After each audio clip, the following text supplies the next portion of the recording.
Oke, hai, Assalamualaikum warahmatullahi wabarakatuh.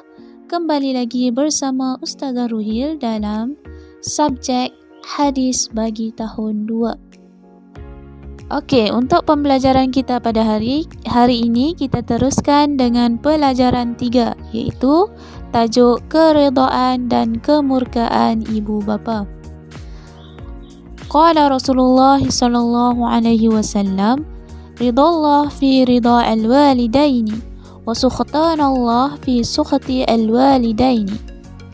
Maksudnya adalah keredaan Allah itu terletak kepada keredaan ibu bapa dan kemurkaan Allah itu terletak kepada kemurkaan ibu bapa.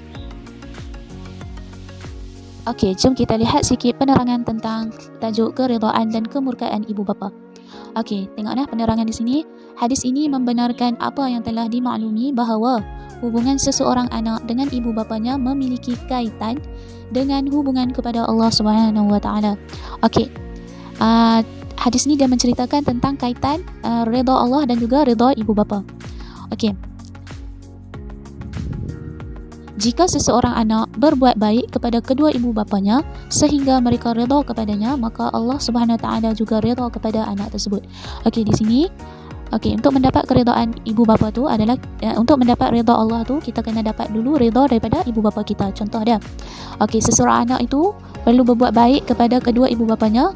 Okey, kalau mak ayah ibu bapa ada redha kepada diri dia, maka kita pun akan dapat redha daripada Allah Subhanahu Wa Taala. Okey. Akan tetapi jika seseorang anak tidak berbuat baik kepada ibu bapa dia sehingga menimbulkan kemurkaan ibu bapanya, maka Allah Subhanahu Wa Taala juga murka kepadanya. Okey. Jika kita ni seseorang anak ni dia buat jahat ataupun dia buat perkara yang tak elok, yang mak ayah dia tak redha dengan perkara yang dia buat tu, maka Allah pun akan murka kepada dia. Kita tak akan dapat redha daripada Allah. Sebab apa? Sebab ibu ayah kita tak redha dengan perkara yang kita buat tu. Okey, seterusnya ibu bapa banyak berkorban untuk membesar dan memberi didikan kepada anak-anak. Mereka tidak pernah mengharapkan balasan atau bayaran terhadap pengorbanan dan kasih sayang yang diberi. Okey, di sini kita lihat pengorbanan mak ayah kita ataupun ibu bapa kita untuk membesarkan kita. Mereka besarkan kita, mereka bagi didikan agama yang sempurna, mereka tak pernah minta duit pun, mereka tak suruh kita bayar pun, dan mereka tak minta kita balas pun. Yang mereka nak apa dia? Buat baik kepada mereka, dengar cakap mereka, tu saja. Okey. Dan kita ni ada anak-anak, kita perlu mendoakan kesejahteraan mereka. Okey, mak ayah kita ni tak minta banyak pun untuk kita, yang mereka nak adalah kita mendoakan mereka dan ikut cakap mereka kan. Okey. Kat sini tengok pengorbanan mak ayah kita ni sangat besar. Daripada kita lahir, kita baby, kita besar masuk sekolah sampailah kita besar. Mak ayah ni sentiasa duduk dengan kita, sentiasa bersama kita. Mereka tak pernah berkira pun, tak pernah pun minta duit. Okey, sebab mak dah susu kamu daripada kecil, bayar duit kat mak. Tak ada kan? Mak kita tak pernah minta duit walaupun mereka dah susu kita. Okey. Ayah kita pula mereka tak pernah pun minta. Ayah kita tak pernah minta duit pun, 1 sen pun tak pernah minta, walaupun ayah kita ni dah bagi duit kat kita daripada kita sekolah, daripada kita kecil lagi. Kita selalu minta duit kat ayah kan. Minta duit nak beli coklat lah, nak beli kopok lah. Ayah kita tak minta balas pun duit tu, tak minta bayaran pun bila kita dah besar. Okey, jelas sekali darjat ibu bapa diangkat tinggi sehingga dijadikan kunci untuk memperoleh keredaan Allah Subhanahu Wa Taala. Seteruk manapun sikap ibu bapa kita, jangan sesekali derhaka kepada mereka. Oleh itu, berbuat baiklah kepada kedua ibu bapa selagi mereka masih hidup. Okey, di sini tengok. Dia menceritakan tentang darjat ibu bapa. Allah ni telah mengangkat darjat seorang ibu bapa ni sebagai kunci untuk memperoleh keredaan Allah. Kunci.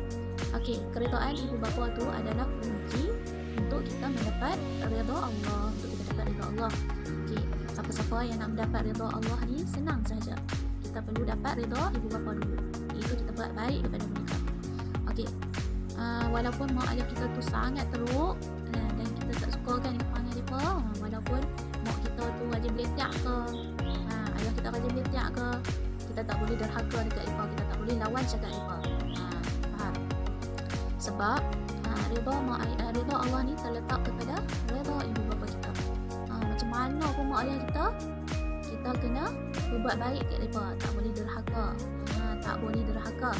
Nanti susah nak dapat redha Allah. Okey, kalau kita tengok mak ayah kita ni, walaupun mak ayah kita ni jahat, tapi tak ada kan, mak ayah kita semua baik-baik kan. Walaupun mak ayah kita ni jahat, kita tetap juga kena taat, kena hormat mereka. Kita tak boleh cakap kasar dengan mereka, tak boleh. Walaupun kita cakap pun sudah dinamakan dosa. Tak boleh.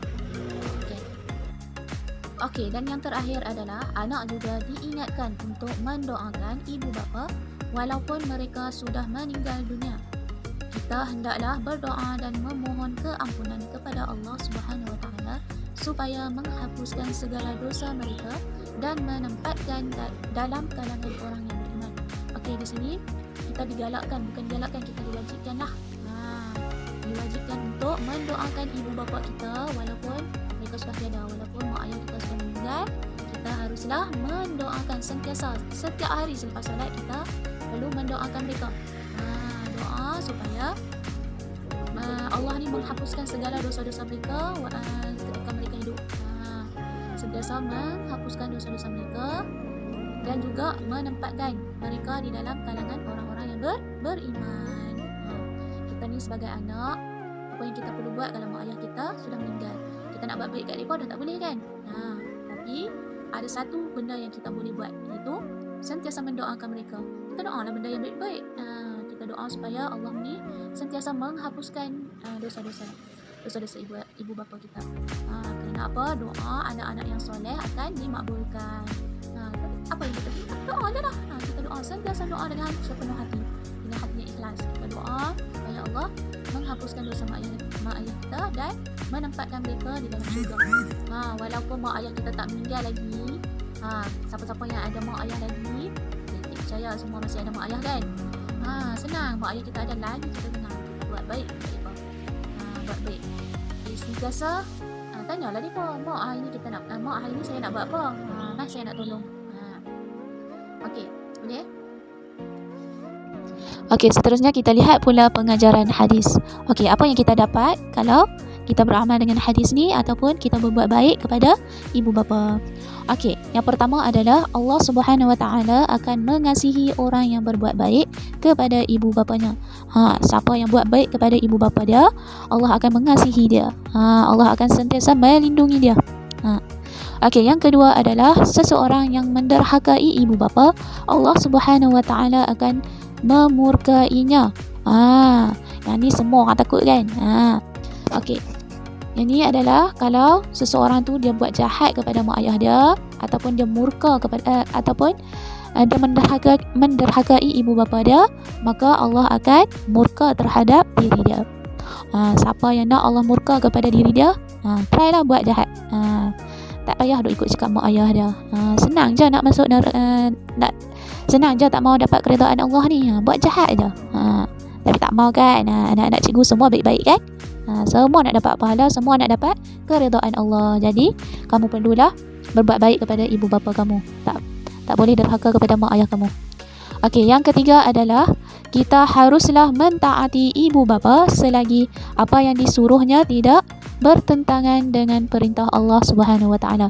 Okey, jadi di sini selagi mana mak ayah kita suruh buat tu tak melanggar syariat Islam ataupun apa yang mereka suruh kita buat tu tak bertentang dengan agama kita, kita buat.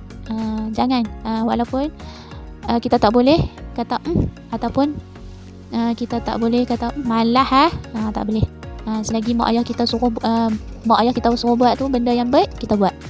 Okey, contoh dia mak kita gerak kita kan pagi-pagi suruh solat subuh. Amir bangun solat subuh. Tu adalah perkara yang baik. Kita tak boleh kata tak mau ngantuk tak boleh. Sebab itu adalah suruhan mak ayah kita, benda yang baik kita kena buat. Tak boleh kata ataupun kita tak boleh marah mereka. Okey, InsyaAllah setakat itu sahaja untuk penerangan Ustazah pada hari ini. Kita akan berjumpa pula pada kelas minggu depan insya-Allah dengan tajuk yang keempat. Bye. Assalamualaikum warahmatullahi wabarakatuh.